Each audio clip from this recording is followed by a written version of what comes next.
Good evening, everybody. Good evening. I'm Walter by name, and I run a company called Walter's Tours, which mainly does Boda Boda tours. So Boda Bodas are just essentially motorbikes, but in Uganda we call them Boda Bodas. Maybe when you come on our tours, we tell you why they are called Boda Bodas. But today I'm here to share with you about what I do. Go closer. I don't need all those people sitting there. If you think it's what sharing or what doing, you're welcome to join us. Some of you here have been on my Boda Boda tours before, and I still have hopes that I'll have some of you, maybe plus all your guests coming to Uganda to visit. So, I want to tell you mostly about what I do, which is Boda Boda tours. How I got the idea, how I put it to reality, the challenges, and maybe where we are looking forward. Because I'm not now alone, but I work with a team of many people that have been training. I work with 11 drivers, although we still have many other freelance drivers that we call when they need. So, I was born in southeastern Uganda, which is the border of Uganda and Kenya. I only moved to Kampala 3.5 years ago, but that was after I had spent my life in South Sudan, where I was trying to look for a living after my high school and couldn't afford to go to university. Stayed in South Sudan for around 13 months, moved back to Kampala, and I started driving a lot of sites, a lot of views, many historical places. I just started selling my idea to my very customers that I was meeting as a Muzungu border driver. Others were calling me that. But I said, no, I'm not only a Muzungu border driver. So I started driving whoever called my phone around. But then also many people kept calling that I couldn't handle. That's how I also started working with other people. Train them, and then during that time we are offering our Boda Boda tour services, whereby we only show you like the highlights in the city. So you might wonder which places we see. We see the best views in Kampala, like we even have a spot where you can see Kampala at 360 degrees. Then me or one of the other people I work with will always explain to you everything you see from the top. And then this is Kampala, where it started from 7 hills, now 23, and now more than 200 square kilometers of land, from 19 square kilometers of land, things like that. And we only don't just drive our border like, no.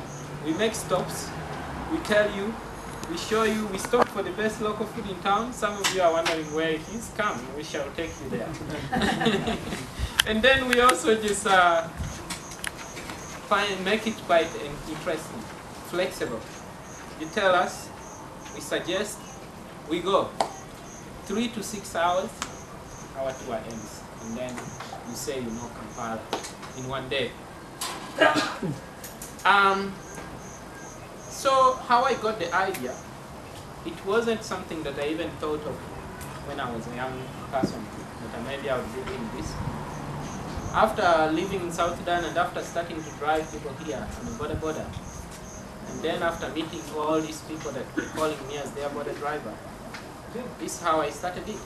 I just told people I can show you Kampala on the back of my Boda Boda.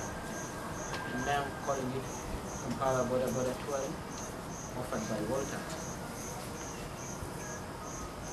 So, most people always say Boda Bodas are very dangerous. Before I even go further to tell you, I can tell you that Boda Bodas can be safe if you do it the right way. If you follow the rules, carry 2 hands, just make it something really safe compared to what other people say. Boda Bodas are so dangerous. No, they can be safe. But if people go ahead and still say it's very dangerous, I say, okay, this is the other plan we have as plan B. For those of you that don't fancy Boda Bodas, motorbikes, we do the tour by car. So you can also have the same experience, but in a car. And then, nowadays we also started expanding to other places. We do Boda Boda tours all over Uganda, and also bicycles within some cities that are flat, like Jinja. We make you drive a bicycle, or you can even sit in the back of the bicycle. Because when you look at the thing, Boda Boda, it started from bicycles. So why leave behind the bicycles? Bicycles were always in the border of Uganda and Kenya. Exactly why it has come there. Buses just used to go there, stop on the line, which is the crossing, and people call it the border.